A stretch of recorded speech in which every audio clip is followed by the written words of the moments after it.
Hey, all right, hi. Let's forget about that part.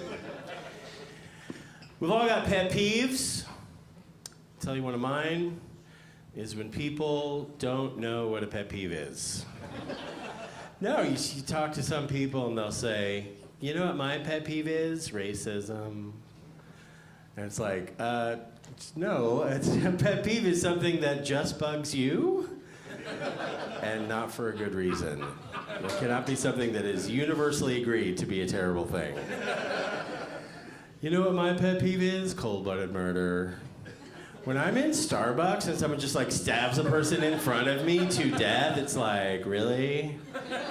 Can't you go outside?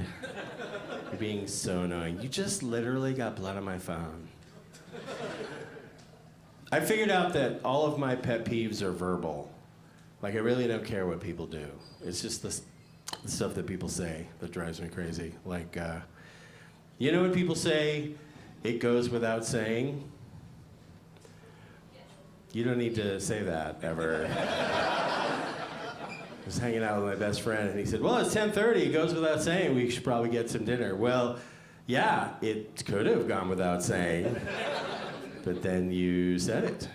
So, no, it's going with saying.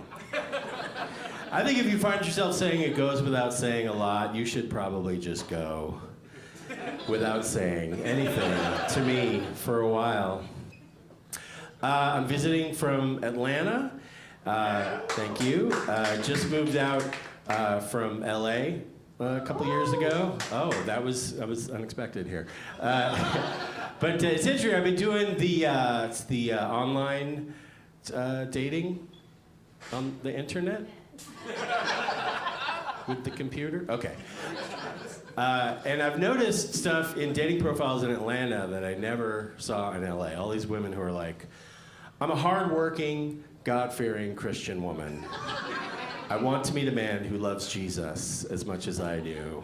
And when I see that in a dating profile, what I read is, no fucking Jews. Stay away from me, you dirty Jew. I'm a dirty Jew, by the way. That's an important part of the story. Away with thee, heathen Semite. You will taste the fires of hell. Only a man of the Lord can enter my holy valley. Lo, I say unto thee, my sweet Christian flower can only be pollinated by New Testament jizz. Is what I think when I read that. Sexuality is nowadays considered a spectrum, and I've generally considered myself pretty darn straight. I don't know, but I was watching the show The Last of Us. Has anybody seen that show, The Last of Us? Such a good show. And there's a love story, there's a subplot on The Last of Us. It's a love story between these two guys, Bill and Frank.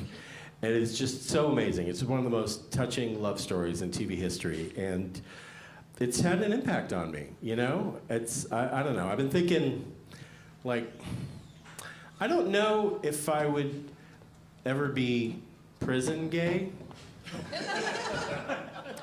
but I would definitely be apocalypse gay. You know what I mean? Like, if there's just like a couple of dozen humans left on Earth, I'm probably gonna end up with one of the first 2 or 3 people I run into. You know what I mean?